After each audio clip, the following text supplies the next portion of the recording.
This week on the Powell Not Found podcast, we're talking about a complete unknown. Sonic 3 and Gleyber Torres is no longer a Yankee on this episode of the Powell Not Found podcast in 2025. Let's go. I'm gonna tell you a story about a girl who loves gin. A national pandemic seized her birthday celebration. Although she knew it was coming, we tried not to tell her. She brewed some Irish breakfast tea. She knew her birthday was getting corona. It was like those. Hey, everybody, and welcome to the Powell Not Found podcast for the week of Saturday, January 4th of 2025. Hopefully, everybody had a good New Year, a good holiday season, good Christmas, good Hanukkah. And everybody's fresh and ready to go and ready to get back to work. I certainly am. Had a nice couple weeks off from doing the show. Saw a lot of movies, saw a lot of family, and that included the complete unknown, a Bob Dylan movie in theaters. Who would think when, Christmas, the holiday season, when you're supposed to be watching holiday movies and things full of tinsel, that Bob Dylan would be the subject that Hollywood would go after. But alas, that was the big, let me mute this. That was the big holiday premiere this year, starring Timothée Chalamet as Bob Dylan, Ed Norton as Pete Seeger, and Elle Fanning as Sylvia Russo in this new depiction of him. I really feel like Hollywood has entered an era that has been very clear to them for a long time. After about 7 generations of doing superhero films, there must have been a meeting somewhere that said, we can't do the 5th Iron Man. We can't do Captain America 14, wherever they are. They said superheroes are done. And they looked into the ether, into the atmosphere, and said, what is the next thing that we can tackle? And somebody must have piped up at the meeting and said, hey, you know what we can do? We can do movies about musicians, because this seems to be the next era of constant drip feed movie into your veins about the next big pop star. I mean, we've seen this depiction happen to Queen, which I believe Rami Malek played Freddie Mercury. We've seen this now with Elton John. There's a rumored Beatles biopic coming up, and so Bob Dylan was obviously the next one to really get this treatment. I believe there's a Paul Simon and Garfunkel movie that's even rumored to be going around. I know that there was a stage play at one point in the background.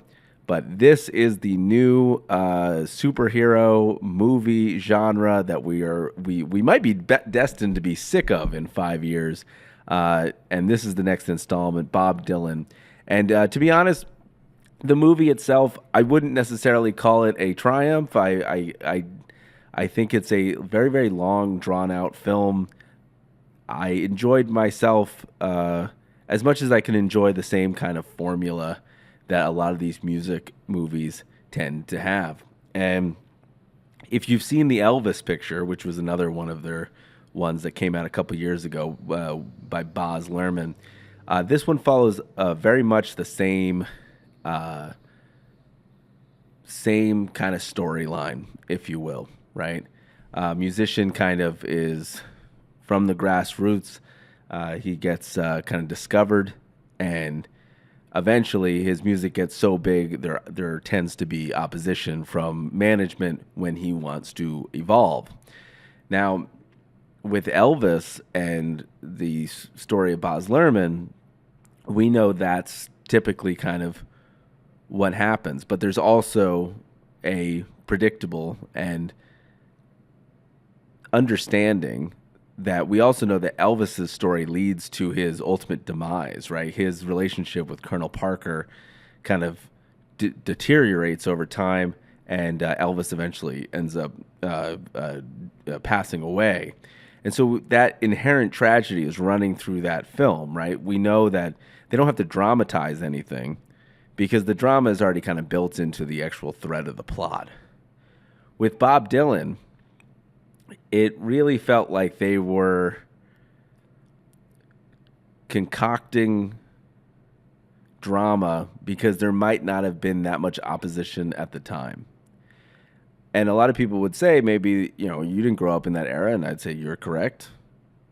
But it's hard for a current viewer to look at the circumstances of the movie and understand why this is such a big deal. And what I'm talking about is in 1965 when Bob Dylan wants to evolve, right? When he seems to evolve from Freewheelin' Bob Dylan, all acoustic numbers on that album, and he wants to introduce electric music to the Newport Folk Festival. Pete Seeger and management and others who are part of that festival really bring a lot of opposition to Bob Dylan, saying you can't bring electric guitars in here. That's not what we're about. And it doesn't seem like that big of a problem, considering it's 1965. I mean, the Beatles are releasing Help at this point. They're about 5 to 6 albums in. You'd think at some point that the fight to preserve whatever folk used to be in America wouldn't be that big of a deal, right? They don't have that big of a problem to kind of try to tear apart here. And there's a moment, you can see it in the trailer pretty easily when Bob Dylan says, like, hey, play it louder, because they are really not taking to this kind of new sound. It seems to kind of fall flat, especially when you've seen Elvis's concerts when they're worried about the way he's moving and they're dealing with segregated crowds and people kind of getting together earlier about, 7 years earlier. This problem that the Dylan movie talks about doesn't seem as critical or as heavy or as meaningful when you watch this film. The other thing that kind of really stuck out to me was I didn't really know Bob Dylan as an artist before I went to go see this movie. I knew him on the fringes, and when I say on the fringes, I knew him through the Beatles, right, and through George Harrison's solo career. I knew him as a traveling Wilbury, right? I knew him from Peter and the Monkey Man, We're Harder for Cash, right? Those songs. I knew him from If Not For You, right? That was on the All Things Must Pass album. I knew, obviously, he had written some of the, best songs ever that had been covered by other people. Knocking on Heaven's Door by Eric Clapton, To Make You Feel My Love, which was released by Billy Joel before Bob Dylan released his version. Probably more commonly known now by Adele's version of To Make You Feel My Love, right? I knew he was a prolific songwriter, but I didn't know much about the person himself.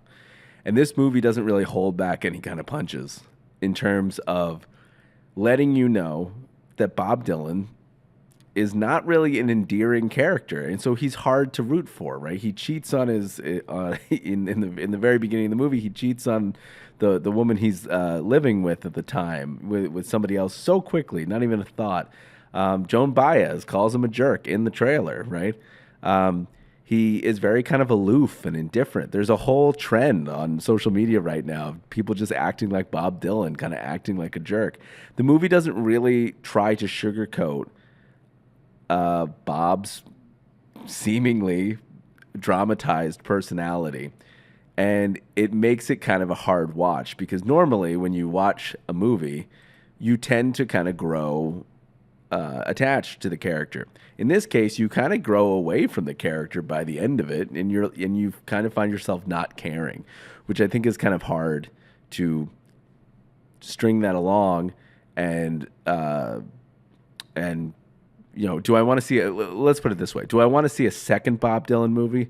No, I'm very much thoroughly done with this character, and I'm not quite sure if they were trying to dramatize him to be a mysterious, kind of like introverted, thoughtful kind of guy, and it just came across as being a jerk, or they're trying to take some of his moments, like, recently, they said it at the end of the film, this is not a spoiler, but he didn't show up to the Nobel Peace Prize when he was given it for his lyrics and for his poetry, and maybe they were trying to make a statement that Bob Dylan kind of seems like an iconoclast, right? He kind of seems like somebody who just doesn't want to associate.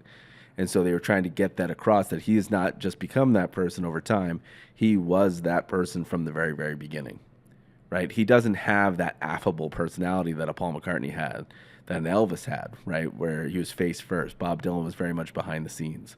I mean, hell, half of his songs, right, including Blowing in the Wind, were covered by other people before he actually got an opportunity to release it, right? He was that much behind the scenes. It kind of reminded me of It kind of reminded me of the Carole King musical, which Beautiful, I believe it was called, that depicted how she started off as a songwriter for the studios, and eventually she became more face first. As eventually these songs started coming to her, and it was like, screw it, I'm not going to let the Ronettes cover this song anymore. I'm going to do it myself. And her writing partnership with Jerry Geffen, Geffen. It reminded me of that a lot. The movie itself, too long. It's a little long in the tooth. You realize that without like a major conflict, and I worry about this for a lot of other band-like biopics or biopics, whatever you want to call them, is that without an inherent problem, it's hard to hold on for more than 2 hours. We're going to talk about another movie later on in the show, in Sonic 3. I know it's a totally different kind of movie, but an animated flick, and it's for kids, and it needs to be fast-paced. But the pace of that movie is completely on point. It never stops going from beat to beat to beat. It doesn't stay too long in one area. In this particular movie, I don't know if they felt like they needed to stay longer in the area so you could feel like you were in beats, in moments, to feel like you were part of the world a little bit, or to kind of set that context. But it tended to drag a little bit because there wasn't really a critical point of conflict that you could attach yourself to, that you got invested in. I hope that makes sense. One of the great things about this film is the costuming. I mean, you honestly believe that these people who are playing these people, who they're supposed to be playing, right? I mean, Timothée Chalamet does a great job sounding, looking, and being Bob Dylan, right? You end up hating this character because Timothée Chalamet is bringing something to the character that makes you hate him, right? Ed Norton does a great job kind of representing that old guard of folk music, along with Woody Guthrie, who's kind of in the hospital in this entire film. Elle Fanning does a great job as Sylvia Russo, right? She's that first love interest that he's introduced to. And they do a great job kind of putting you in the context of the world and making you kind of miss aspects of that world. And what I talk about is not the conflict that's obviously going on in the 60s in the 60s, but I'm talking about like going to an open mic and going to the bitter end, or going to some of these, the music box, or whatever these clubs are that they're playing. The vibe and the look of these places, obviously it's a movie, they're going to make them look as desirable as possible, but it makes you miss that kind of playing, right? As a musician who's done a couple of those things before in different in different versions of those clubs, but also in New York City, it makes you miss the vibe of everyone paying attention to an acoustic number, right? There used to be a place in what was it called? Eddie's Attic or something like that in Atlanta, that had one in Decatur, right? And they had a vibe that was very similar to an acoustic, the acoustic folk kind of scene, and everybody would kind of pay attention to you playing two songs at an open mic. The movie does an excellent job setting you in those types of scenes, and then it kind of plods a little bit because it goes from festival to festival to festival to festival, and just to showcase the music, because that's what this movie is essentially made for, right? It's made to be an expose of Bob Dylan's music, right? Make no mistake that this movie is made to sell records, right? I mean, I did the same thing after coming out of this movie. I said, the movie was okay, right? But I'm more interested in trying to find the freewheeling Bob Dylan, right? I'm more interested to try to find Highway 61. records that they make a point to kind of push, right? And listen to it, whether it's on streaming or trying to find the old vinyl, right? Which was very surprising to me, and I'm not sure if I just missed the rush of records that were produced alongside this movie, but the I couldn't find one vinyl, one representation of the old records in any of the stores, and I'm not sure if I missed the the wave, or if they just missed an opportunity of like, well, this movie's coming out. Surely the old record label can make some money by putting out reproductions of these albums that they're shouting out. And I couldn't find one bit. I'm actually going to go probably later today to an old record store to see if I can find an old copy, because I couldn't find anything that was representative of this movie. And I thought that was maybe a missed opportunity. But maybe, just maybe, they sold out. I mean, that could be a possibility as well. So that said, I am glad I saw the movie. It's a little long in the tooth. It's a good movie. It will make you appreciate the music of the folk scene of the 1960s. It is excellently depicted by the actors. You believe that you're watching Bob Dylan. And that being said, if you put a curly wig and sunglasses on anyone, I believe they do become Bob Dylan. And a leather jacket. I think that's all it takes in the costuming department. But it's a good movie to see if you're not familiar with Bob Dylan's music. I think that's where it really shines, right? You start realizing, oh wow, there's this whole catalog of folk music maybe that you haven't been exposed to that really do have some gems on it, especially the freewheeling Bob Dylan, which to me really stood out as an album because, especially compared to today, that album is like 12 to 13 tracks of all acoustic music. There's like not one bit of drum. There's not one bass. There's nothing. There's just Bob and a guitar on that album for 12 tracks. I mean, you would not see anything like that today. You wouldn't see anything as risky as that published today in today's music industry. It just wouldn't happen, right? So it's a relic of its time now, as it was when it was released, right? So for that reason alone, and I think that's the only reason that they would want to make a movie like this, right, is to sell more records and give more exposure. Go see this movie. I'm excited, but also a little bit. I have to keep my expectations in check for other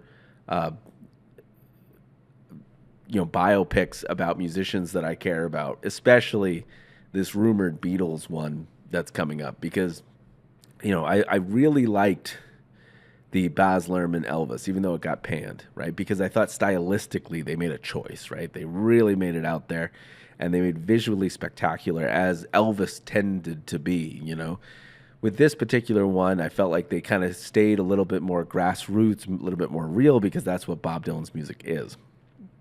And I was really impressed by the performance. But when you talk about something like the Beatles, right, where everybody and their brother has like a Beatles impression, and there have been Beatles movies before that are terribly acted, you do get a little bit worried about the performance of something like that, right? That we've heard Paul McCartney so many times in life. We've heard John Lennon clips for a long time. We've heard George Harrison, Ringo talk for a long time, that anything is going to seem like a pale comparison. That's why I was actually so surprised by this Bob Dylan one. And maybe it's just because my ear's not trained to Bob Dylan's voice as much, but I thought Timothée Chalamet's performance was excellent, and it made you really feel like you were watching Bob Dylan. I get scared at what a Beatles movie could be, especially considering they're talking about making a Beatles movie and 4 other solo movies, which might be a little bit ambitious. But anyways, go see this movie. This movie is a fun affair. It made me actually kind of look at the folk festival schedule coming up here, or last year rather, to see if what they were fearing in the movie actually kind of came true. And they were very, very much hesitant about, putting up electric acts and stuff in the 60s. And I was curious myself, I'm like 60 years later, right? What do these acts look like? And you know what? They still do keep, according to some of these acts, they still keep it pretty folky, right? It's not, there are some acts here that are a little bit, a little bit harder than others and stuff like that, but they really do, Conan O'Brien and real musicians there. They do keep it pretty faithful. It obviously evolved over time, and that's why it's, again, not to bang on the drum about the same point, but when they're talking about like, we can't have electric music up there that's loud, right?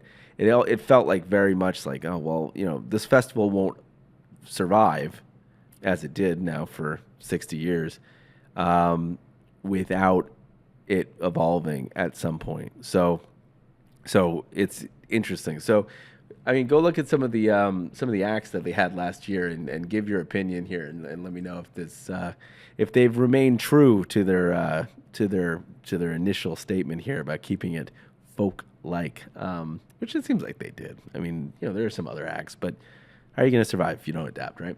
Anyways, that is a complete unknown by Timothée Chalamet, Ed Norton, and Elle Fanning, acted by. Go see the movie, and it's long in the tooth and stuff like that, but still worth seeing. I think they could have kind of tightened it up. When we get back, we'll talk about Sonic 3 and a little bit about how Gleyber Torres is a Tiger. He's no longer a Yankee. When we get back with the Powell Not Found podcast.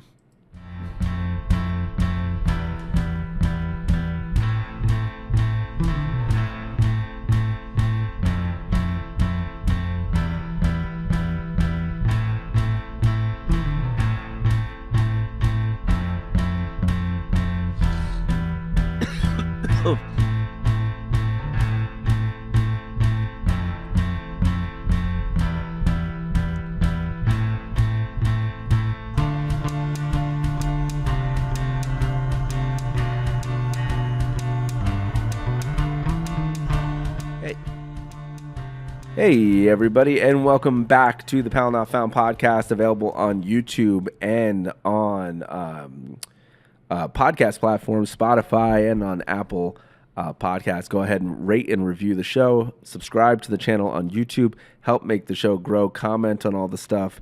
And then hopefully I'll be a little bit more responsive this year after a year. A year is under our belts here. At the show. So the show started January 1st, 2024. It is January 4th, so it's a little older than a year, but we appreciate all the support and all the help that we're getting along the way.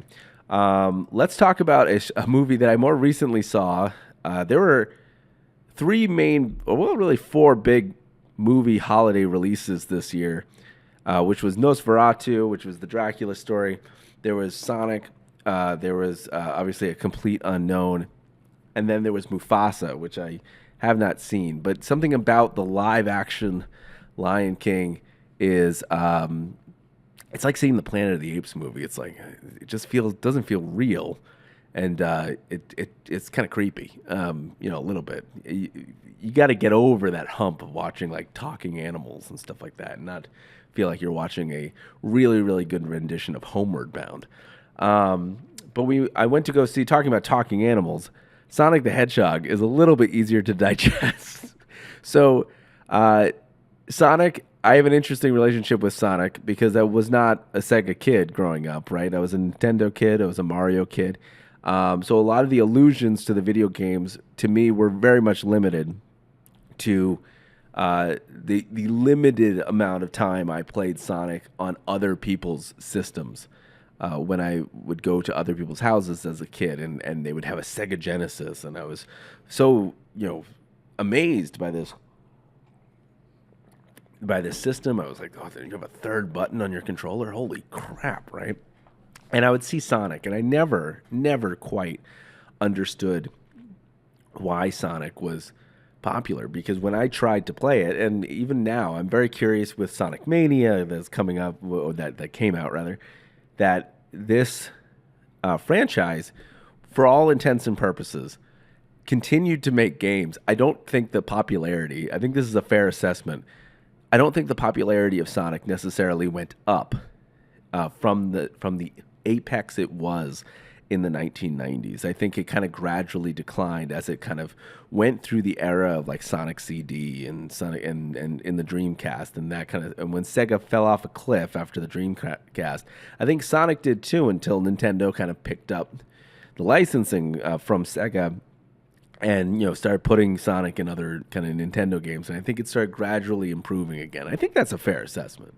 Sonic diehards, don't come at me, right? This movie, though, when it came out, there was no Sonic 1, that is. There's no doubt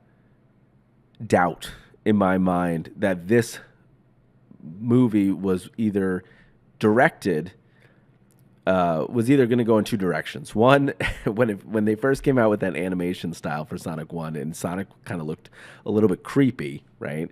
If you don't know what I'm talking about, go look it up. Like, they had the first revision of Sonic, which was horrendous, right? It looked like a blue monster, a blue meanie from the Yellow Submarine, right?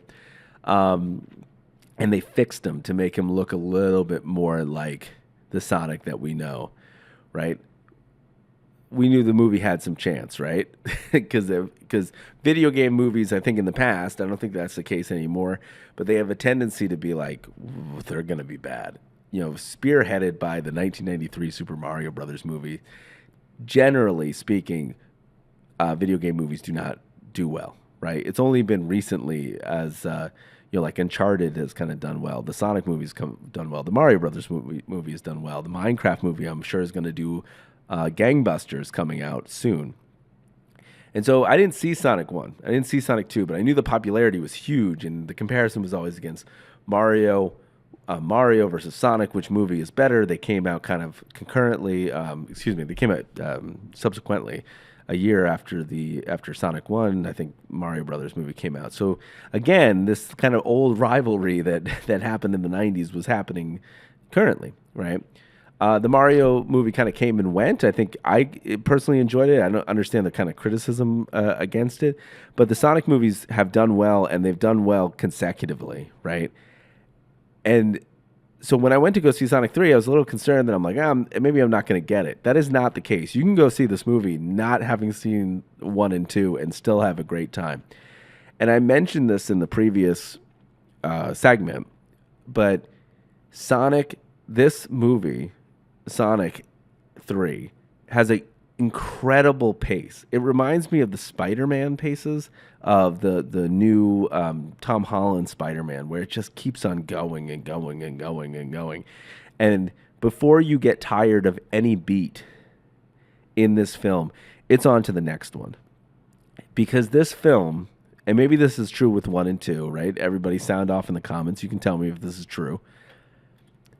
But it does seem like this particular movie knows its audience really well, right? They know that 90% of the people in the theater are going to be kids, right? And their attention span is not going to be very long, or they're not going to suffer through many things that are boring to them, right?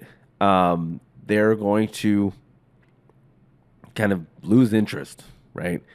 It does a great job going from beat to beat, joke to joke to joke to joke. It feels like watching a comedian that's having a really, really good set, where you're not really stopping to look at the comedian, observe the comedian. You're just so interested in each joke that's coming up next. That's how Sonic is, right? Sonic's sarcastic, sardonic kind of attitude reminds me of Spider-Man a little bit. It's kind of seems like it's modeled after that. But also the cast of characters around him, especially Knuckles and Tails, right? They complement his personality a little bit. They give it a little Star Trek vibe of Kirk, Spock, and Bones a little bit. Not quite the same personalities, but that trio is a really good trio to have. It doesn't. What I'm trying to say is that the pace of the movie doesn't suffer.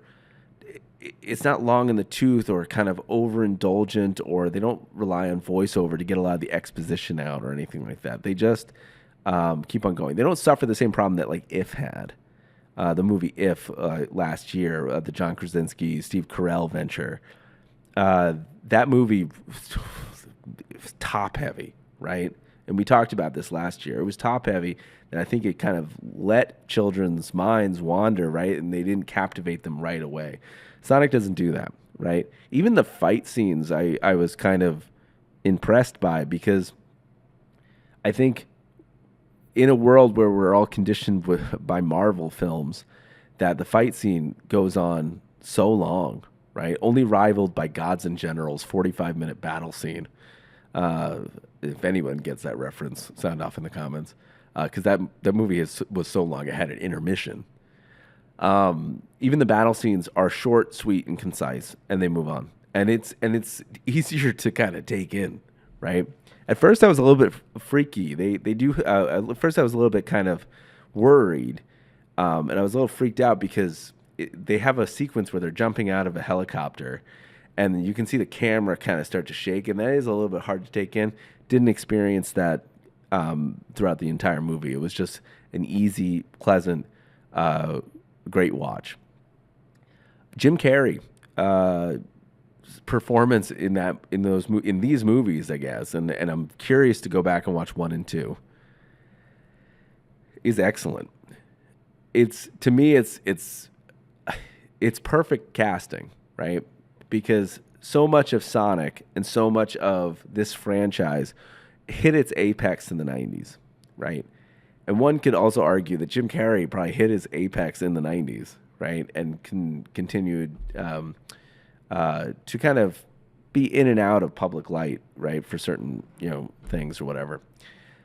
It's interesting to see him kind of flourish in this role and have that connection back to the 90s still.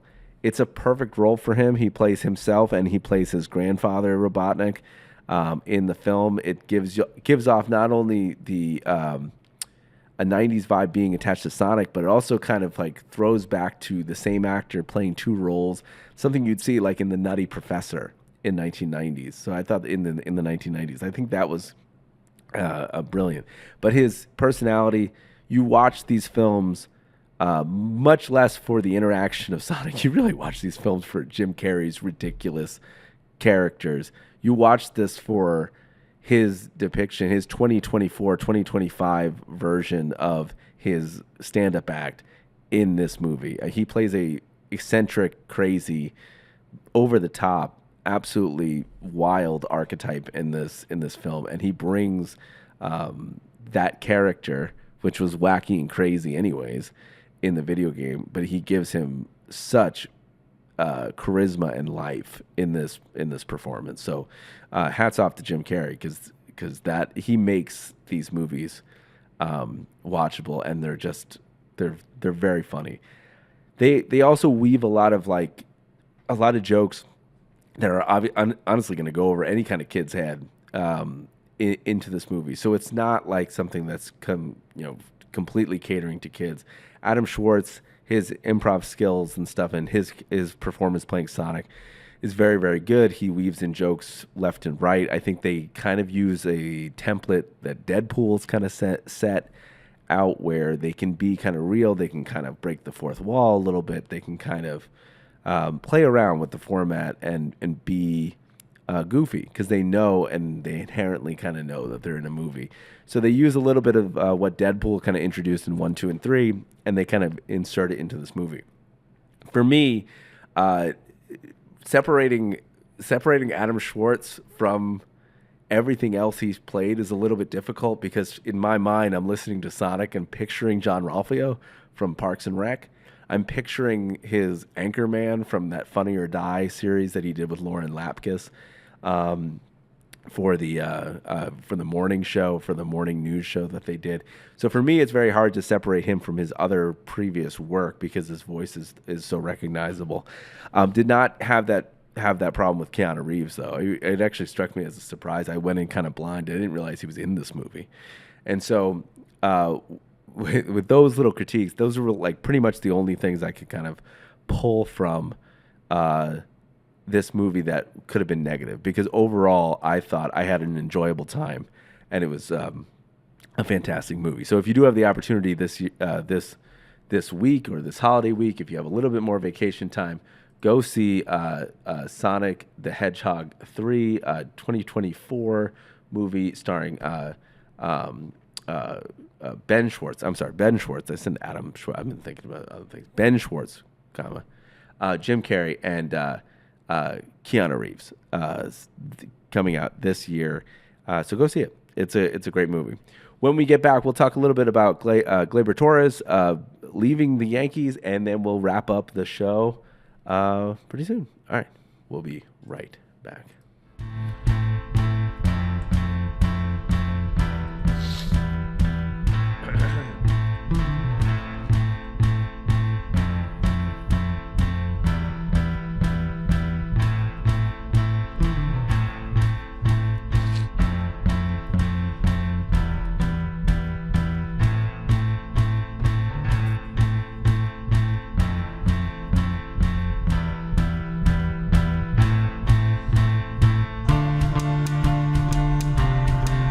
Hey, and welcome back again to the Powell Not Found podcast, available on Apple Podcasts, Spotify, and YouTube.com.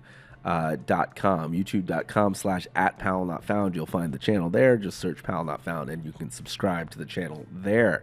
Last but not least, before I edit the show and put this thing out and finish up the first episode of 2025, I wanted to talk a little bit about what else but the New York Yankees, and talk about not necessarily their acquisition of Paul Goldschmidt that rounded out their kind of offseason acquisitions, but the departure of one long-term Yankee, Gleyber Torres. Gleyber Torres signed a one-year deal with the Tigers, $15 million. I don't know if you remember, but in previous podcasts we talked about how if Gleyber was going to come back to the Yankees, it was going to be on a one-year deal, right? Gleyber did not have an impressive year last year. He really struggled right out the bat in the first quarter of the season, and they switched him to the leadoff role in the Yankees, and he kind of took off, right? It looked like more of Gleyber of what we were used to. In the field, that was not the case. I think Gleyber finished with 18 errors at second base. He was kind of criticized throughout the entire season for his lackadaisical play. Aaron Boone had said numerous times that he plays the game smoothly, right? When you see an error, it's going to look worse because of the way he kind of glides towards the ball. And but after all of that kind of, after that 2024 display, after Gleyber providing some clutch hits in the playoffs, Gleyber is ending his tenure, his 7-year tenure as a Yankee. I believe Gleyber came over in the Aroldis Chapman trade, I want to say, from the Cubs system, because it was a Cubs minor league farm system guy, and he came up along with the Baby Bombers really to play. The bad thing about the Gleyber's tenure here with the Yankees is that it started off very, very strong, right? He had a season of, what was it, 30. He had 24 home runs in 2018 and 38 home runs in 2019. And again, when you're 21 and you're 22 and you're putting up those kinds of numbers, I think the expectations get high. He never really quite got up there. He had a couple consistent seasons of 24 and 25 and 22 and 23. But he never really took off the way his power was kind of gone for 2020 and 2021. Gleyber was also moving around in a lot of different positions. I mean, the Yankees couldn't really make a decision with DJ LeMahieu being on the team and their consistent rollout of new shortstops, whether it was IKF or if it was Gleyber Torres playing, right? They were constantly switching out. And it wasn't until they let Volpe kind of take over the position full time because they didn't want to deal with it anymore, that Gleyber was able to kind of solidify himself at second base because he was the shortstop for an exorbitant amount of time. And he didn't, comparatively, he may have worked. He may have been over criticized there compared to IKF's performance and compared to maybe Volpe's performance, right? But certainly struggled even at his native position at second base. I mean, 18 errors last year kind of was like his downfall, right? The Yankees were pretty public about not re-signing him, right? I think it was they were kind of done with this era. They they didn't express a lot of opinions. You wonder how much the Yankee brass will express what they want through the media, because the media seemed very, very convinced, even in the season, that they weren't going to retain Gleyber Torres. And so when he got onto his press conference, joining the Tigers, one of the beat reporters did ask him, said, "Hey, did you hear anything from the Yankees?" And according to Gleyber, the Yankees did not reach out in order to re-sign. I think the Yankees wanted a clean slate, right? The Yankees, with the addition of Paul Goldschmidt, they have a roster now that, they can play Oswaldo Cabrera at second base. I don't think that they would necessarily play DJ LeMahieu there anymore, but they would probably play him at third and move Jazz to second. They have options now to kind of cover that that position defensively. What they might not be able to cover is the offense and the youth that Gleyber brings to the table, right? Last year, even with Gleyber's 257 batting average, his 330 on base percentage, and his 378 slug, his 709 OPS, I mean, he's already in top 5 offensive categories for the Yankees. And despite even all the additions of Bellinger and Goldschmidt to the offense, that's hard to make up in this league. So you don't want to necessarily sneeze at Gleyber's numbers. He was a contact guy. I think the Yankees needed a contact bat in that lineup. I think he fit and slotted into that leadoff spot pretty well. I think you'd like to see a little bit more hustle from Gleyber, on the field at all times.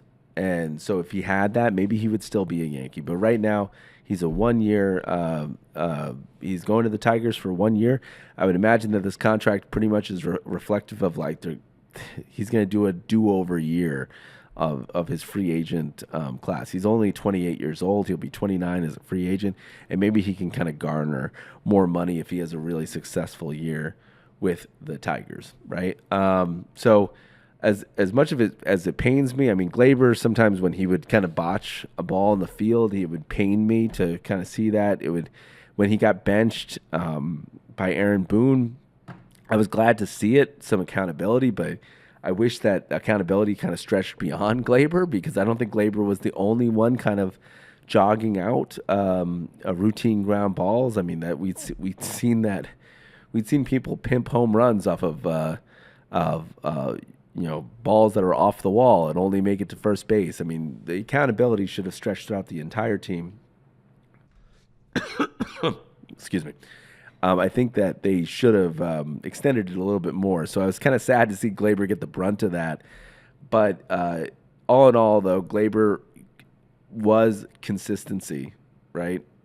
I mean, you knew what you were getting with Gleyber for seven years. So I'll be sad to see him go, but hopefully he does well with the Tigers.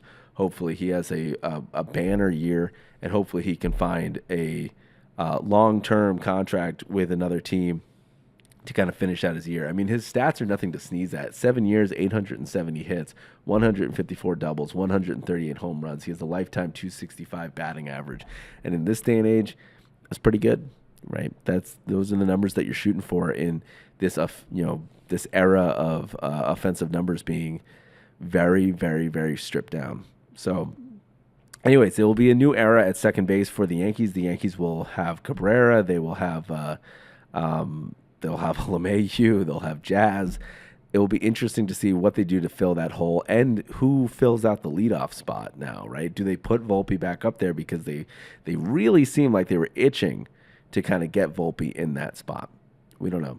But anyways, that will do it for the episode. Again, I am Mark Powell. This is the Powell Not Found podcast. Hopefully you guys can subscribe on YouTube and find us on Apple Podcasts if you want to hear us in the car, if you want to listen to us while you're doing some work or whatever like that. Find us on all the social channels. We're on Instagram, we're on TikTok, we're on Facebook, we're on Twitter, we're on Blue Sky, we're on all the different kind of social channels. So go ahead and find us there and give us a follow, and let us know what you think of the show. With that, we will be closing out the first episode of 2025. Again, hopefully you guys had a happy new year, and we'll see you next week, as always, talking more about the things that I want to talk about on the Powell Not Found podcast. See you. But there's no contagion or disease. Those stop us from sinking.